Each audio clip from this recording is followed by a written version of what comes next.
Isang nakakagulat na mga salita ni VP Sara na lalong magpapabulok sa kulungan sa kanyang ama. Halika, atin itong pag-usapan mga kaibigan.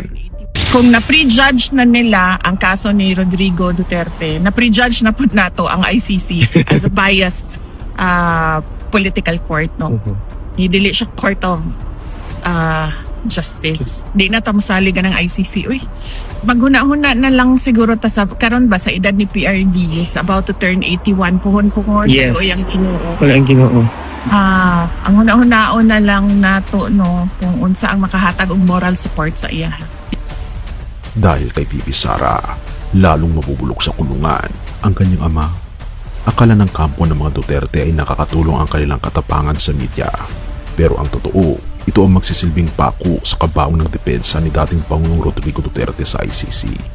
Sa dulo ng video ito, malalaman nyo kung paano ang salitang binitaw ni Sara ang mismong gagamitin ng mga international judges para mabulok sa rehas ang kanyang ama.